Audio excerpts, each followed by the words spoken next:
L'aube apporta avec elle un vent glacial qui descendait des collines, un souffle silencieux que personne, à part la nature, ne put enregistrer. Ce vent n'était pas une annonce, mais un témoin muet de la solitude imminente, agitant les aiguilles des pins comme si elles aussi craignaient le froid du matin. Au cœur du chemin de pierre, le calme fut rompu par le grincement rauque d'une charrette qui s'arrêta, un bruit sec qui sembla fendre le silence de la vallée endormie. De l'intérieur descendit une femme à la forte carrure, au visage durci par le temps et l'amertume, suivie par une fillette dont la taille dépassait à peine le bord du siège.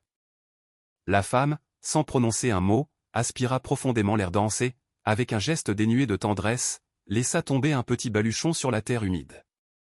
Isabellita, la fillette, crut que cet arrêt était une pause ludique, un repos fortuit durant le trajet, peut-être un bref jeu avant de continuer. Elle sourit, attendant le signal tacite pour reprendre la marche, mais la charrette n'attendit pas. Le claquement du fouet déchira l'air avec violence, et les sabots s'éloignèrent à toute vitesse, soulevant un rideau de poussière qui se dissipa rapidement dans la brise matinale, ne laissant derrière lui que le murmure du vent et l'écho ténu du propre nom de la fillette flottant dans la lumière naissante. Ce fut à cet instant, devant une cabane en ruine, sous un ciel qui, à première vue, ne promettait rien, mais qui, en essence, promettait tout, que commença l'histoire d'Isabellita. La vallée, encore enveloppée de brume, restait immobile. Isabellita dirigea son regard vers la porte en bois, fissurée et vaincue par l'oubli. Elle crut se souvenir du conseil de sa belle-mère, compter jusqu'à 10. 1, 2, 3, murmura-t-elle d'une voix tremblante, s'accrochant à l'espoir vain, quand j'arriverai à 10, elle sera revenue. Cependant, le conte se termina et la seule réponse fut le murmure mélancolique du vent parmi les pins et le bruit sec de ses sanglots retenus. L'air, dense de l'odeur de boue et de solitude, força le cœur de la fillette, minuscule et obstinée, à prendre une décision vitale, ne pas pleurer. Elle devina, sans savoir pourquoi, que si elle brisait ce silence, la peur se matérialiserait et deviendrait incommensurable. Aussitôt, elle serra contre sa poitrine le mouchoir en tissu brodé de fleurs tordues, le dernier présent tangible de sa mère défunte, et se promit d'y conserver la chaleur que le monde lui refusait. La cabane, avec son toit de chaume affaissé et ses murs marqués par les cicatrices du temps, ressemblait à un animal exténué qui s'accrochait encore à une faible respiration. Elle sentait l'abandon et le bois humide. Des deux mains, Isabellita poussa la porte, le gémissement aigu des gonds résonna comme une lamentation ancestrale. À l'intérieur, elle trouva une table bancale, un banc de bois usé et, sur une étagère inclinée, une bougie éteinte. Son premier acte de foi fut de délier le baluchon, de placer le morceau de pain durci sur la tablée, avec une allumette qu'elle gardait dans la poche de sa robe, d'allumer la bougie. La flamme vacilla faiblement, hésitant à rester, mais elle s'affirma finalement, projetant un cercle de lumière tremblante. La fillette la contempla comme s'il s'agissait d'un signe divin et murmura, « Tant qu'il y aura de la lumière, je ne suis pas seule. » Pour la première fois, le silence sembla lui répondre par une caresse. La nuit se referma sur la vallée, et la cabane, désormais éclairée, respira à l'unisson avec elle. Dehors, les cigales commencèrent leur litanie et le murmure lointain du ruisseau se glissait par les fissures. Isabellita s'assit par terre, serrant ses genoux, et laissa les souvenirs de sa mère, l'odeur de menthe, le pain frais, la chaleur des mains absentes la visiter. Elle ferma les yeux et parla à voix basse avec Dieu, non pas pour mendier du secours, mais pour préserver le souvenir de sa propre voix. « Si tu m'écoutes, ne me laisse pas dormir seule, implora-t-elle. À cet instant, le vent s'engouffra par les fentes, faisant bouger la flamme de la bougie comme une réponse immédiate et tendre. La fillette sourit, croyant fermement que Jésus l'avait entendue, et cette certitude fut suffisante pour allumer la foi. À l'aube, la lumière se filtra par les blessures du toit, peignant des cercles dorés sur le sol de terre. Isabellita les observa avec curiosité, comme quelqu'un qui déchiffre un secret nouvellement révélé. Elle se leva, étira ses petits bras et déclara à voix basse, « Aujourd'hui, je recommence. » Dehors, le mont s'éveillait, les oiseaux tissaient un chant complexe et un faucon survolait la vallée avec une élégance solennelle et distante. La fillette leva les yeux, interprétant l'oiseau de proie comme un messager du ciel.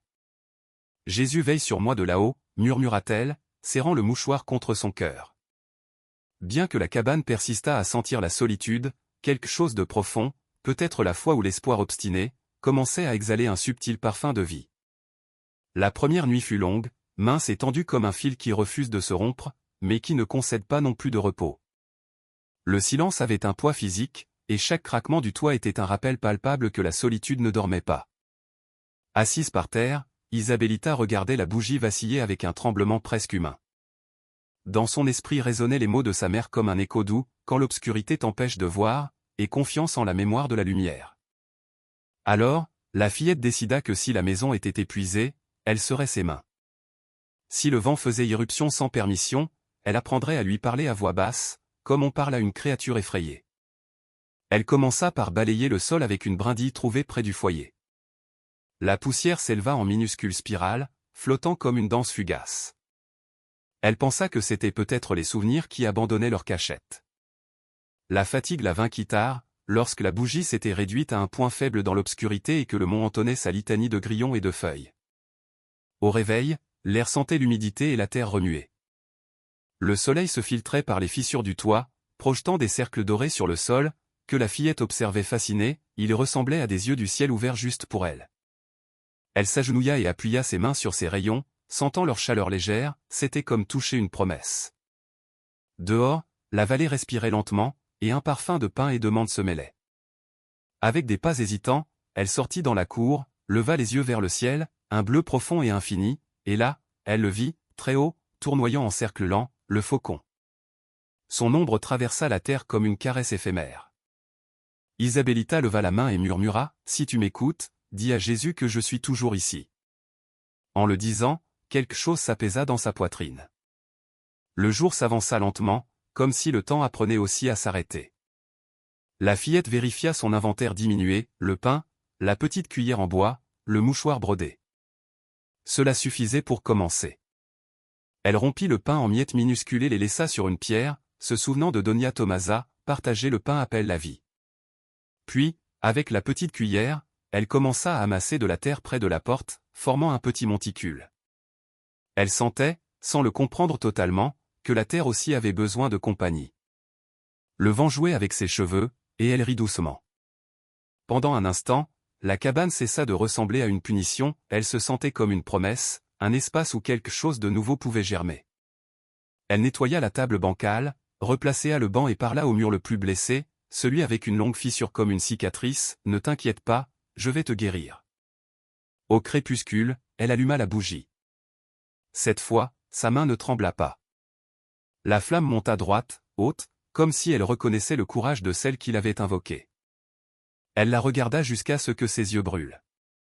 Dehors, le ciel se teignait de boue et de feu, et le vent apportait une odeur de bois. Un hurlement solitaire emplit l'air de mélancolie.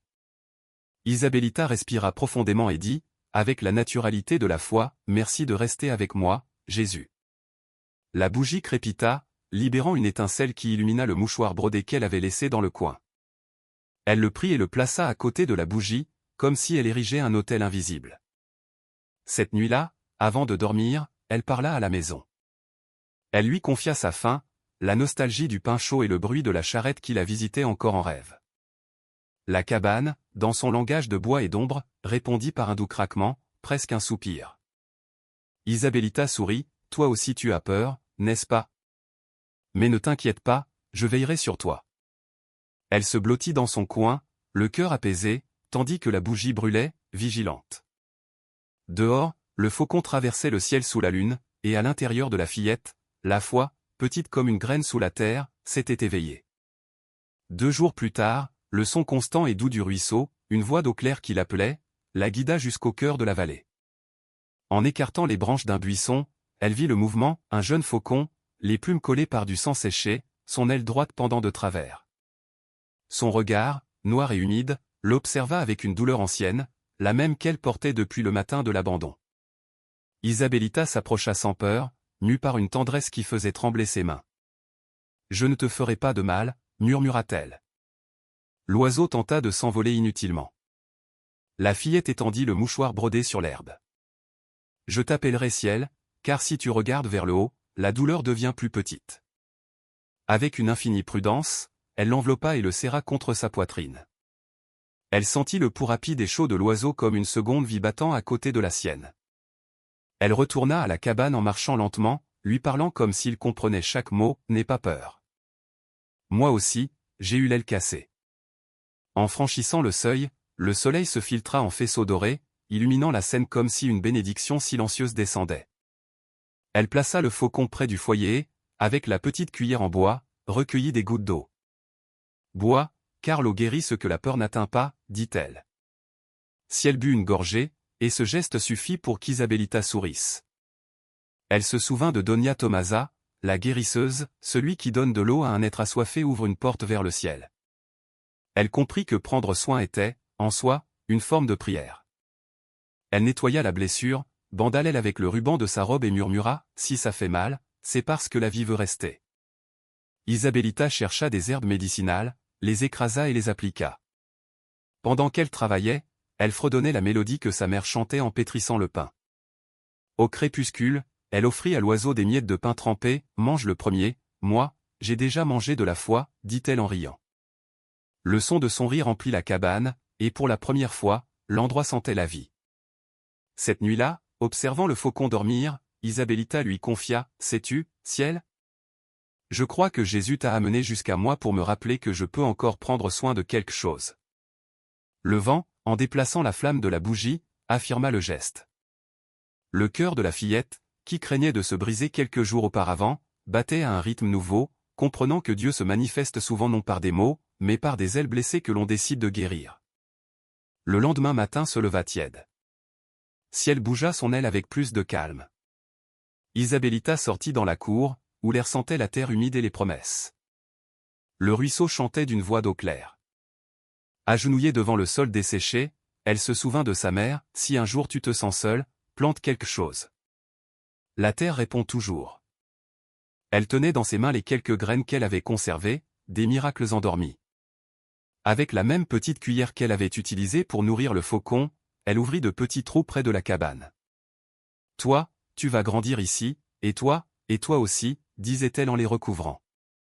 Elle ne savait pas si c'était des courges, des fleurs ou des herbes, mais elle leur avait donné une place. Elle apporta de l'eau du ruisseau et la versa avec le respect de celui qui baptise.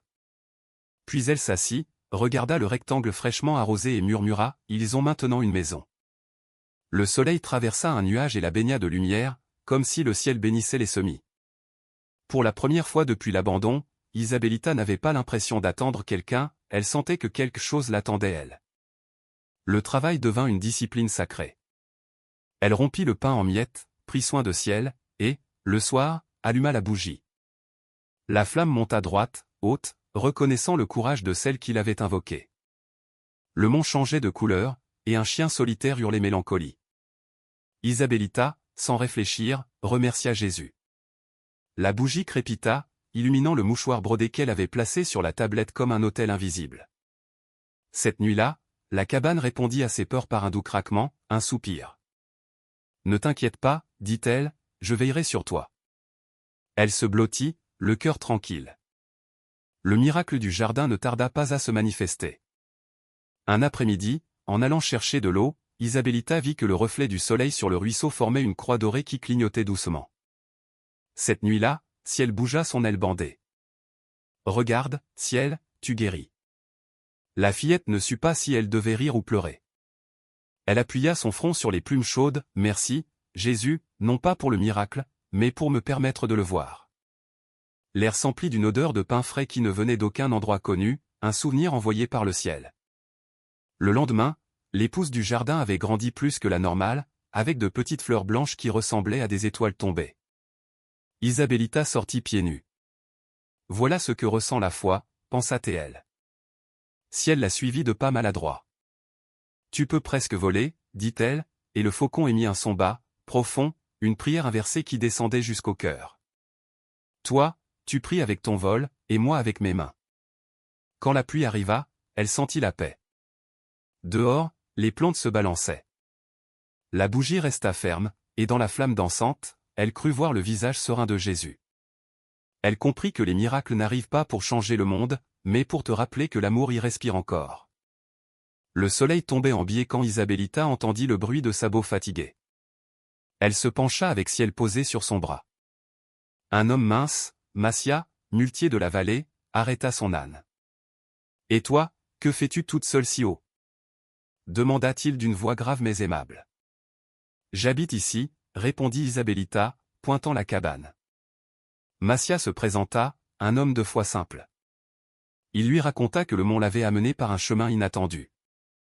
Isabellita l'invita à s'asseoir et lui offrit de l'eau du ruisseau. Massia but. Fraîche comme celle qui donne la vie. Puis, il sortit un morceau de pain. Le pain se partage toujours. C'est ainsi que l'âme ne meurt pas. Isabellita le reçut comme quelque chose de sacré. Merci, monsieur Massia. Ce pain sent comme celui de ma maman. Il lui répondit, alors ta mère est toujours avec toi, car on n'oublie pas cette odeur. Massia laissa du bois sec, refusant de recevoir quoi que ce soit en échange, la bonté ne se rend pas, elle se multiplie. Quand tu pourras, donne quelque chose à ton tour. Avant de partir, il laissa un bout de papier, si tu as besoin d'aide, laisse une fleur blanche près du ruisseau. Isabellita, avec une profonde gratitude, prit une de ces fleurs et la plaça près de l'eau. Ce jour-là, elle comprit que le miracle du pain n'était que le début de quelque chose de plus grand. La rumeur de la rencontre se répandit dans la vallée.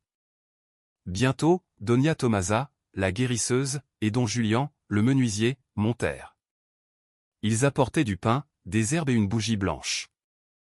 Si ce qu'on dit est vrai, nous n'allons pas la laisser seule, dit Tomasa. Julian observa la cabane, ceci a une âme. Il ne lui manque qu'une main pour redresser le toit.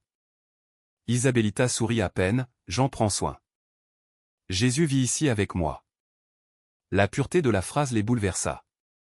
Ils passèrent l'après-midi à réparer. Julian clouait des planches, disant que chaque coup est une prière. Tomasa mélangeait de la chaux avec des pétales pour que les murs sentent la vie. La cabane, auparavant grise, devint blanche et lumineuse. Elle semble bénie, dit Tomasa. Au crépuscule, ils partagèrent du pain et du thé.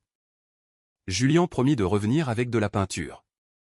Tomasa dit à Isabellita, tu nous as rappelé que les miracles existent encore. Quand elles se retrouvèrent seules, la fillette parcourut la maison en touchant les murs neufs. Devant la bougie, elle pria, tu m'as donné une maison quand je n'attendais rien, et tu m'as donné des jambons pour me rappeler que la foi ne grandit pas dans l'ombre, mais dans les mains qui aident. La cabane était désormais son cœur renaissant, son jardin de l'âme. Quelques mois plus tard, alors qu'elle balayait la cour, Isabellita entendit des pas lourds, une marche lente, traînante, comme celle de quelqu'un qui porte la honte. Elle leva les yeux et vit une femme mince, au visage consumé et aux yeux vides, Doña Gregoria, sa belle-mère. « Je ne m'attendais pas à te voir vivante », murmura Gregoria, tremblante. « On m'a dit qu'une fillette avait fait fleurir la terre et j'ai su que c'était toi.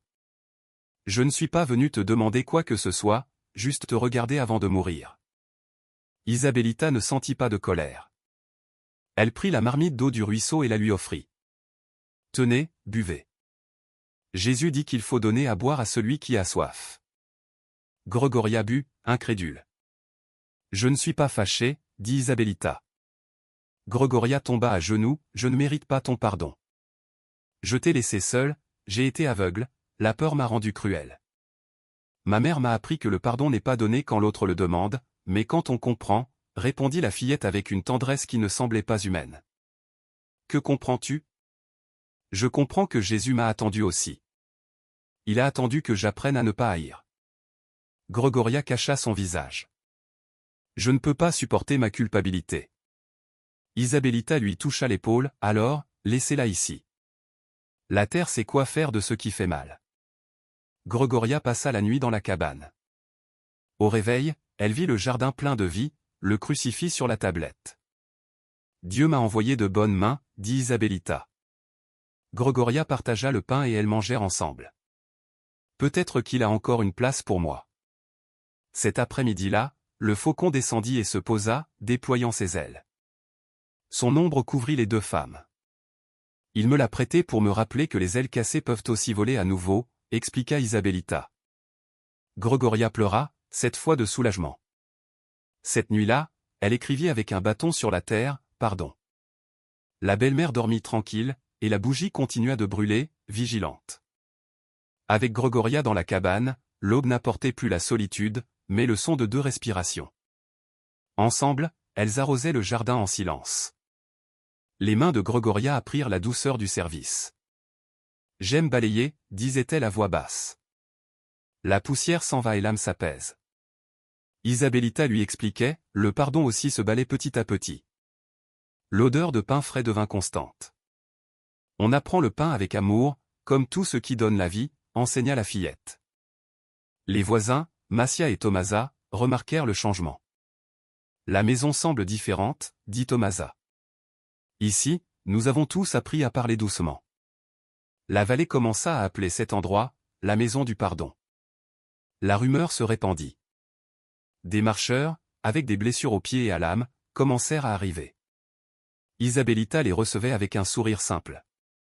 Ici, il y a de l'eau fraîche et un banc pour s'asseoir. Gregoria leur offrait du pain. Personne ne demandait ce qu'ils avaient perdu. Il suffisait de partager le silence et l'arôme du jardin pour se sentir en sécurité. Ciel, depuis sa branche, surveillait les arrivées. La cabane, sans enseigne ni cloche, s'était transformée en un sanctuaire silencieux. Les années passèrent. Isabellita grandit avec la voix douce et ferme de celle qui a prié avec la vie. Gregoria, âgée, marchait avec un sourire tranquille. Les miracles n'étaient pas les fleurs ni l'eau, mais la foi qui s'éveille quand on aime sans mesure. Un soir, alors que le soleil tombait doré, Gregoria eut un pressentiment. « Tu as les yeux du ciel, ma fille. » Isabellita lui prit la main. Tout ce que nous plantons avec foi grandit dedans et dehors. Cette nuit-là, la vallée s'illumina d'une douce lueur. À l'aube, le chant des oiseaux se fit entendre plus tôt que jamais. Gregoria trouva Isabellita dans le jardin, sous l'olivier, allongée en paix, le mouchoir brodé sur son cœur. Ciel, le faucon, tournait en cercle parfait. Personne ne pleura de tristesse. Jésus est venu chercher son enfant, dit Gregoria avec des larmes douces. Elles l'enterrèrent près du ruisseau, et plantèrent de l'amande sur sa tombe. Le paradis de la fillette continua de vivre. Les voyageurs trouvaient le chemin guidé par le vol d'un faucon qui rôdait à l'aube. Gregoria mourut des années plus tard, assise près du feu, ayant compris que le pardon a aussi un visage.